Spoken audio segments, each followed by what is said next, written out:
I wanted to share a recent telephone call that I had with my mother. During the course of the conversation, the subject of religion, or more precisely, my lack of religion, came up. And it was the first time that I ever told her that I'm an atheist. Well, there was this long pause, and then she finally said, "You mean you don't believe in God?"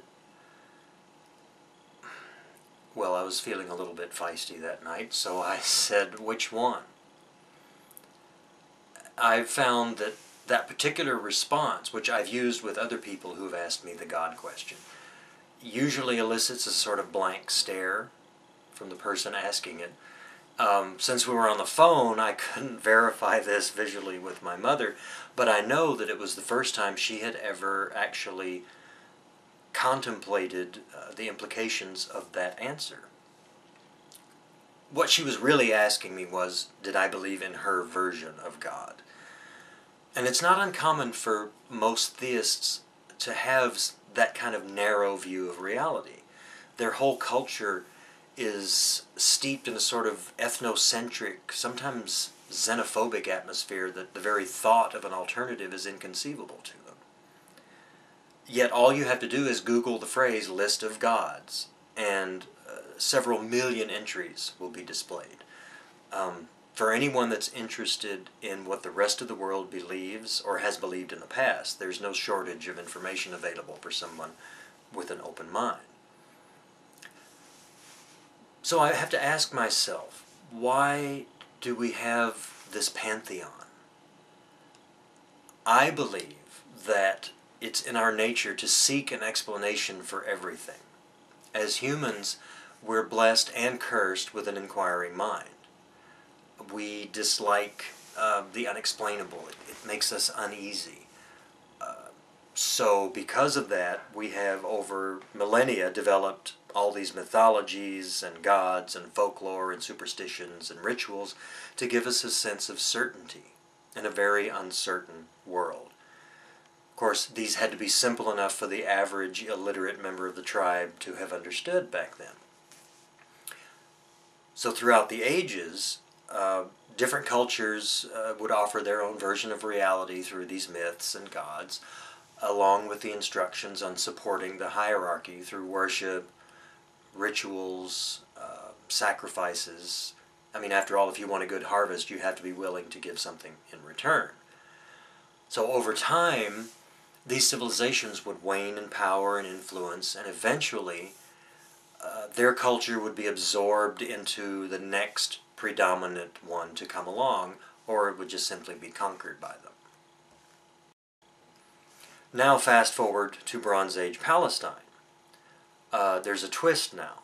Instead of having several gods, they've narrowed it down to just one.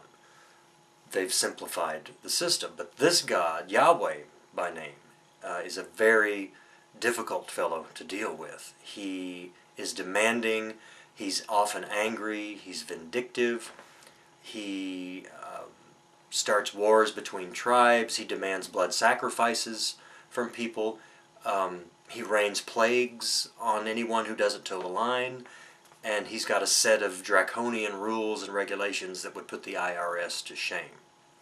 So after a few thousand years, Yahweh decides to come to earth in the person of his own Son to offer redemption to his misguided and ill-behaved flock. All this can be found in the New Testament. You know the story. This version of God and our origins is still in use today by Christians. Well, without another superior culture on the horizon to come along and usurp these various mythologies, it seems unlikely that people will abandon them because they've accepted them all of their lives.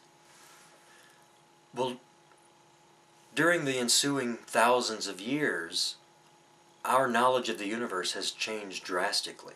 We're now able to understand things about it that would have amazed those Bronze Age prophets.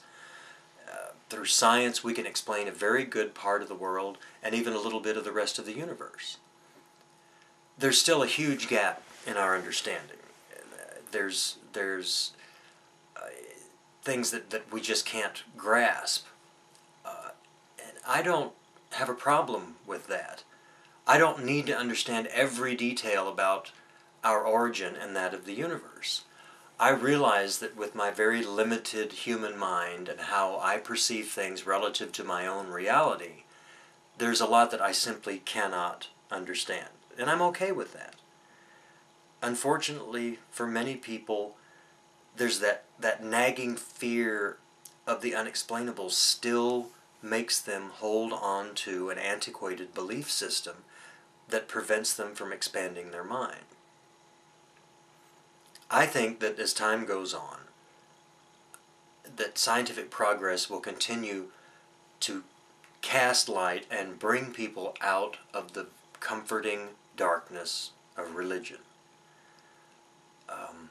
The natural progression of knowledge should, I think, replace the mythical explanations of ancient cultures and the ones that most of Christianity to this day still accept and believe in.